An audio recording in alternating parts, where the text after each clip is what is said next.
Alright guys, let's try this again. We're back. I appreciate you stopping by. My name is Randall. Today we're going to be reacting to, or reviewing, looking over, looking at, whatever. Tulsi Gabbard explains her decision to leave the Democrat Party. Now obviously this decision is way too late. You could have done this in October before the 2020 election.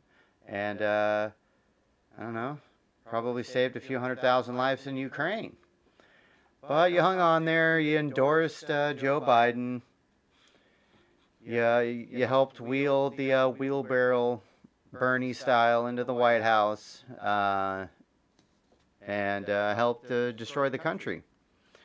Now you regret your decision, and let's see what you have to say about it, Tulsi. Gabbard joins us tonight, and we're happy that she is. Tulsi Gabbard, thank you so much for coming on. That was quite a statement. I'm listening to this, and I'm thinking, we have Republicans on the show from time to time. They don't put it as clearly and bravely as you do. So how do you feel? You've been in this party a long time. You were its future. You left. I mean, this has got to be kind of a fraught moment for you. You know, Tucker, as you know, I've always been an independent-minded person. A Democrat, yes, but an independent Democrat. And my loyalties are very clear.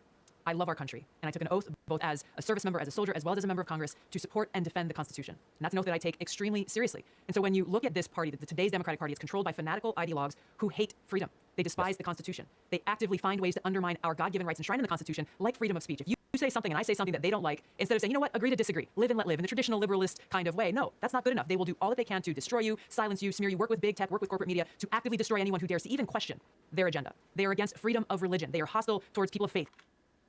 I don't understand. I mean, I agree with what she's saying.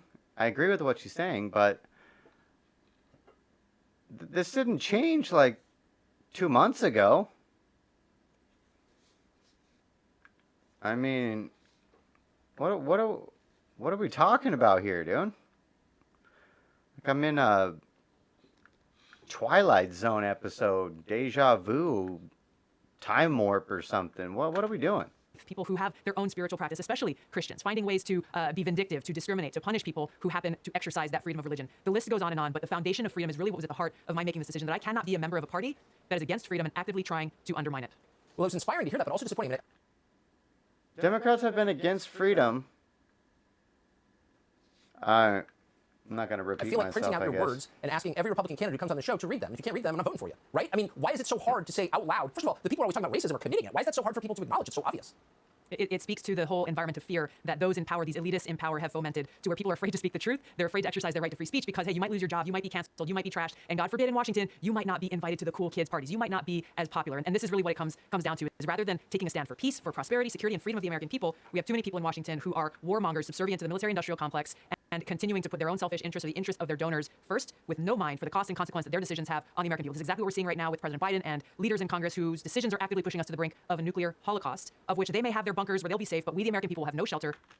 This is why Tulsi is scary, though, as a politician, especially a Democrat flipping over to Republicans right now. Because in, say, 6 years, she'll just be a Republican.